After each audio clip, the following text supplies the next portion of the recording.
Okay, so I have just finished my first semester back in pharmacy school after what, 3 years?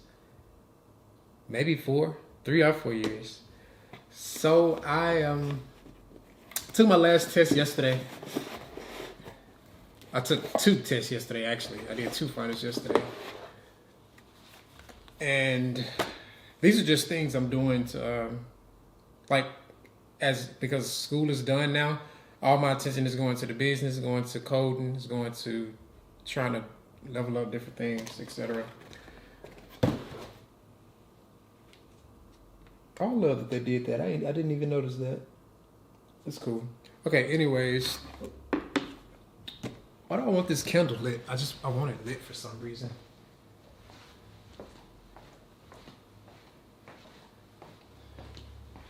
Okay, so random. These are frankincense and myrrh candles. I burn them because of what they mean. If you know what they mean, then cool points to you. So I was really feeling a type of way yesterday, and I've been feeling a lot like all this week, really. So one big thing that I'm feeling is just this overall atmosphere of not wanting to settle. I know who I am. I know who that person is. But now I understand how that person moves, where that person moves, where that person is, who that person knows, who he's around, how he behaves, how he doesn't behave, where he doesn't go, where he shouldn't be. Not even where he shouldn't be, just where he isn't and would never be. But as I learn more about this person, and then I look at myself, I don't like the distance between these people.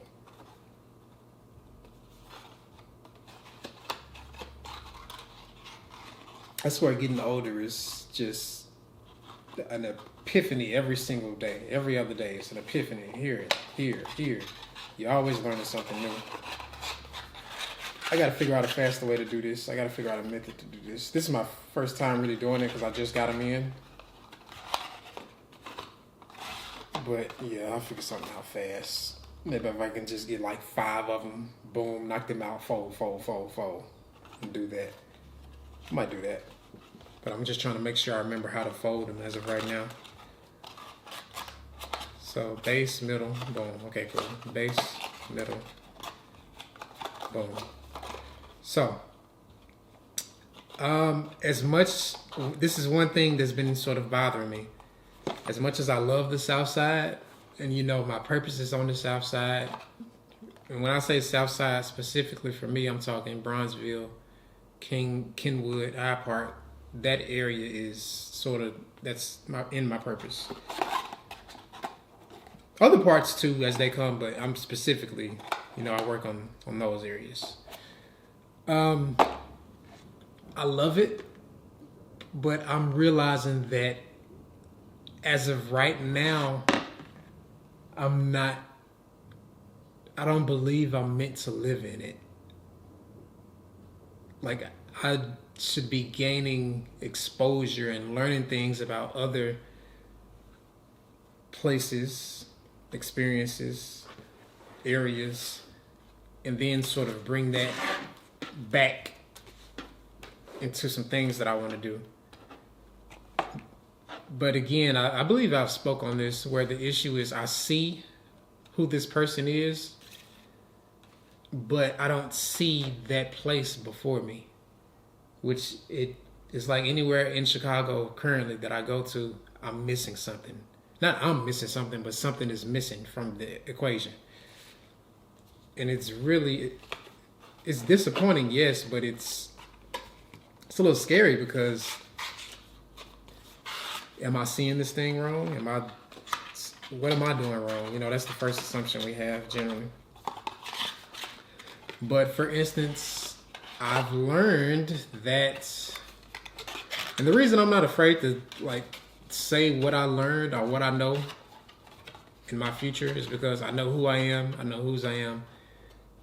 Like, if you even generally know me and know anything about my work, my future, you know can't nobody stop it. Can't nobody stop this. Like, God can't even stop it because he's the one that orchestrated it and he's the one that set it forth. Like, this is you. It's not changing. So I know who I am. I know all of that. Can't nobody stop it. Even if something comes up to hinder something or pause or delay something, it's for my benefit. It's for me to learn something. It's something constructive to help me out, to benefit me. So nobody is a factor, is what I'm trying to say. Nothing is a factor when God is. Anyways, we ain't got to get into that. But I've realized, especially in the end of this semester, that just the way that I am and the mind that I have when it comes to parts of my purpose, which are like healthcare, life sciences, all of that, I am very clinical minded. I'm very puzzle minded. I'm very case minded. I'm very high level minded. I get really upset and annoyed by like lower tier basic tasks. Not basic tasks, but just like basic thinking. Like, pharmacists, as it's always been shown, are a pharmacist, as 99% of the world knows, as like you work at CVS, Walgreens, you work in retail, and you're just pumping out pills. You might counsel a patient and be like, hey, take this in the morning. Oh, make sure you take this in the morning. Don't take it at night. You'll be up all night going to the restroom. Oh, yeah. Those are some things you could do that. You definitely could do that. You should do that. But then it's like all of that is up to the patient. Like, it's all up to patient behaviors, patient patterns, the patient's desire or even will. I can't do nothing about. I can't control nobody else. And that's pointless to me. I would much rather be, okay, boom. I got this case. This man has hypertension. Oh, he's had it for a while. Oh, why is he here? Okay, hypertensive emergency. He has in this. Uh-oh. I'm noticing these issues. Oh, this is really low. How do we fix this? Uh-oh, he's got diabetes. I can't use a beta blocker because that might mask some hypoglycemia. Girl, okay, we can't take this approach. Let's take this approach. I'm more problem-based. I'm action-based. I want to do something, implement things. I see all the different pieces and I know how to manipulate things to my advantage or not to manipulate to my disadvantage. That's just how I think. And that's what I'm drawn to. That's what I love. That's what excites me. That's what, you know. So I've realized, in short or in long, that I want to do a residency. I want to do a clinical residency. And yes, I still do love research. That's, you know, a really heavy part in what I'm going to do in the future when it comes to like AI and quantum computing and high performance computing. Yeah, I'm going to do that, but it's like I need this clinical background. So I've been reaching out to, you know, so many different people that are in positions that I could see myself, you know, learning from around. In the person that I am, I see these different people, of individuals of this. That's my network. That's my community. That's my workplace. That's my environment. So I'm placing myself in this environment. And, you know, I'm realizing that the current environment I'm in is not,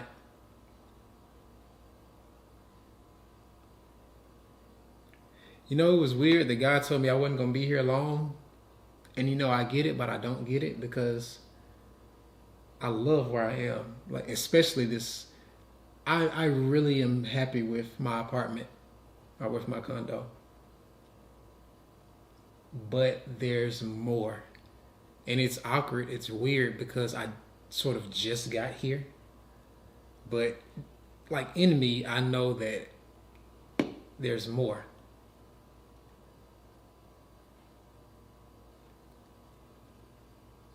It's life is just so weird. But I'm looking at Lincoln Park. I'm looking at Streeterville. I'm looking at the Gold Coast. The places that I, like the person that I am, they frequent a lot of places in these areas. They work in one of these areas. I got a rotation next semester. It's a clinical rotation. It's in one of these areas, The people that I work with are in these areas. And as I actually I'm starting to see it, and not even see down the line, but I'm starting to see right now, they're in these areas. It's showing, and I'm so drawn to these areas. It's for instance, if I go get grocery, it's a Whole Foods down the street in Hyde Park. What? I can get there in probably 10 minutes. But no, I'm going to drive all the way, depending on what time of the day it is, I'm going to drive probably 15, 20 minutes to the Whole Foods at One Chicago in the Gold Coast, just because I'm just so drawn. I'm so pulled to that, just being in Chicago. I'm happy in Chicago, but it's a different feeling when you get on Lakeshore Drive and you got the convention center overhead, and you go into that convention center and you just see the skyline just bloom right in front of you. Oh, especially at sunset. Oh my God, it is indescribable. And then when you get in the city and you feel this hustle, you feel the bustle, you feel the energy, you feel just boom, okay, I gotta be doing something, I gotta do something. I need that. Not even I need that, but the level of things that that I achieve, that I do, that I bring, I have to stay in this.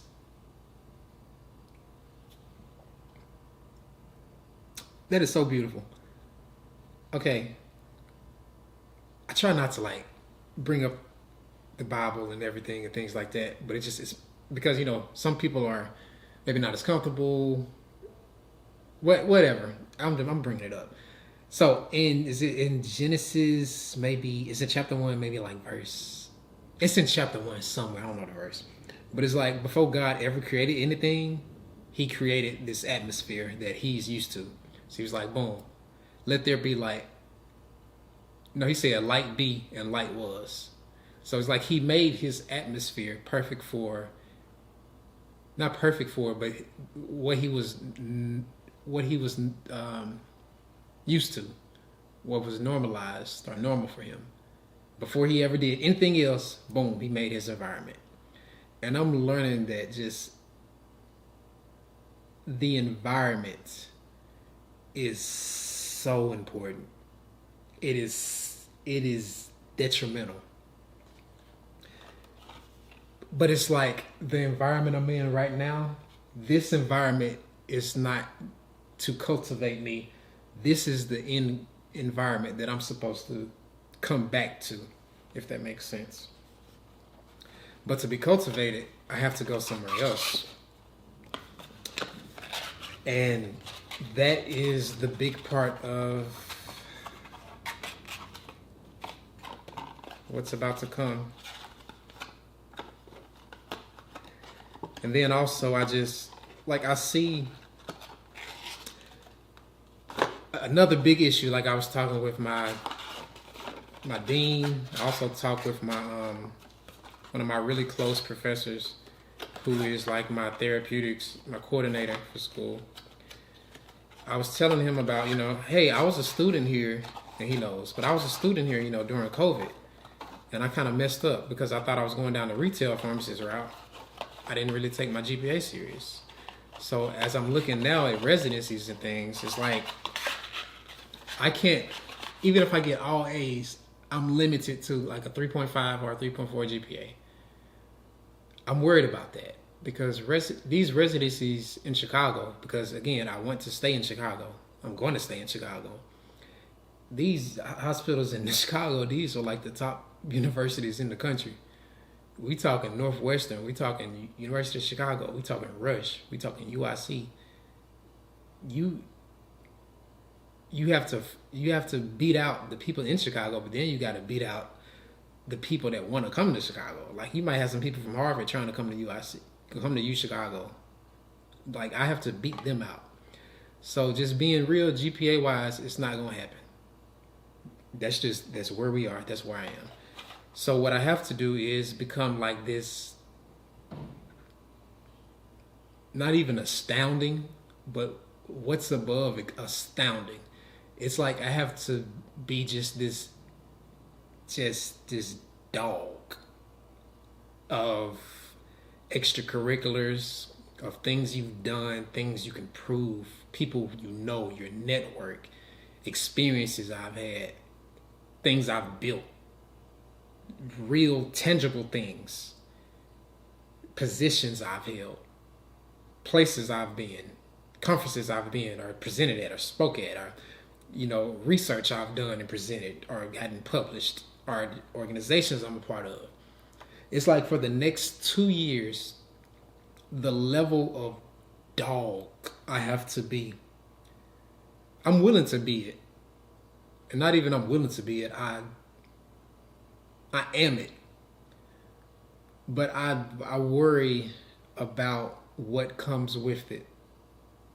I'm used to loneliness. I'm used to being tired. I'm used to always on the go, always having to do something.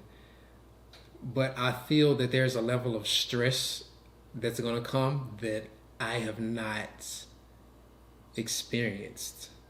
I feel there's another level of loneliness that's going to have to come because for the next 2 years, I'm not going to have time to, go see my friends, go see my family. I have to be working.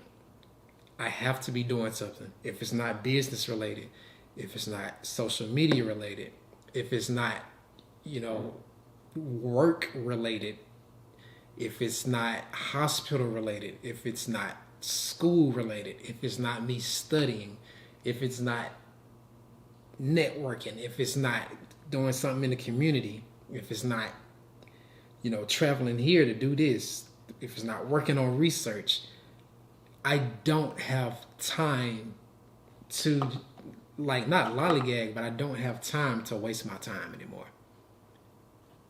Like for the next 2 years, I've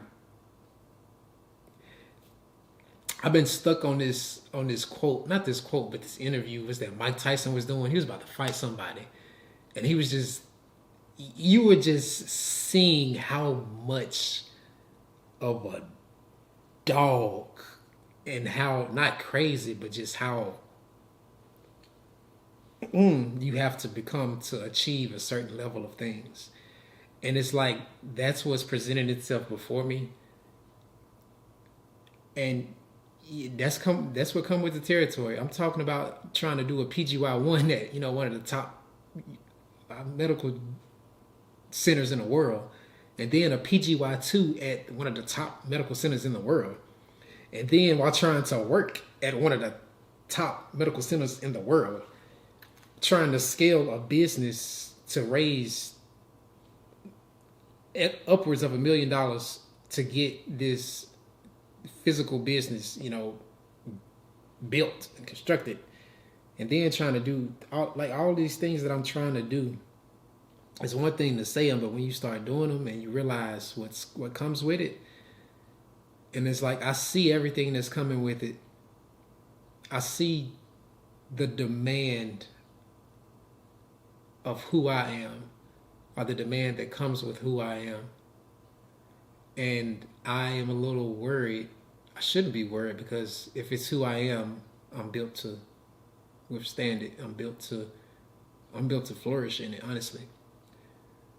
But it's just when you can see another level of life is before you, it's a little scary.